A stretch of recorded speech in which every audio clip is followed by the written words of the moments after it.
కోనసీమ జిల్లా ఇరుసుమండలో బ్లౌట్ ప్రమాదంపై ఉన్నతాధికారులతో సీఎం చంద్రబాబు సమీక్ష నిర్వహించారు. మరింత సమాచారం మా ప్రతినిధి కృష్ణ అందిస్తారు. కృష్ణ, సమీక్షలో మంత్రులు అధికారులకు సీఎం ఎలాంటి ఆదేశాలు జారీ చేశారు? స్వప్న, ఏదైతే మలికిపురం మండలం ఇసుమండలో జరిగిన బ్లౌట్ ప్రమాద ఘటనపై ముఖ్యమంత్రి చంద్రబాబు ఎప్పటికప్పుడు వివరాలు తెప్పించుకుంటున్నారు. అక్కడ తాజా పరిస్థితిని ఆయన వరుస సమీక్షల ద్వారా అధికారులను అడిగి తెలుసుకుంటున్నారు.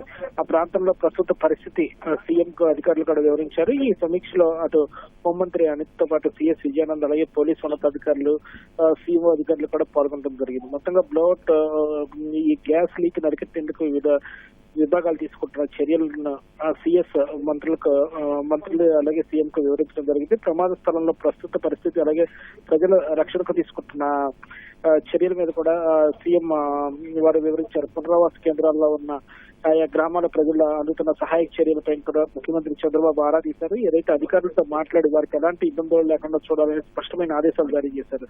అలాగే ఇలాంటి ప్రమాదాలు జరిగినప్పుడు ప్రజల తీవ్ర భయాందోళనకు గురవుతున్నందున వారికి ఎప్పటికప్పుడు వాస్తవ పరిస్థితిని వివరించి అండగా నిలవాలని చెప్పి కూడా సీఎం సూచించారు. సమస్య పూర్తిగా తీరే వరకు కూడా ఇల్లు అలాగే ఊళ్ళు వదిలిన వారు ఇబ్బందులు పడకుండా చూడాల్సిన బాధ్యత జిల్లా యంత్రాంగంపై ఉందని చెప్పి సీఎం స్పష్టమైన ఆదేశాలు జారీ చేశారు. మంటల కారణంగా ఏదైతే కొబ్బరి చెట్లు కాలిపోవటం, ఇలా నష్టపోయిన రైతులు ఉన్నారో వారందరికీ కూడా నష్టపరిహారం అందించే చర్యలు తీసుకోవాలని చెప్పి అధికారులను ఆదేశించారు. మంటలను అరికట్టేందుకు జాతీయ అంతర్జాతీయ స్థాయిలో అవసరమైన ఏజెన్సీల సహాయాన్ని కూడా తీసుకోవాలని చెప్పి సీఎం సూచించారు.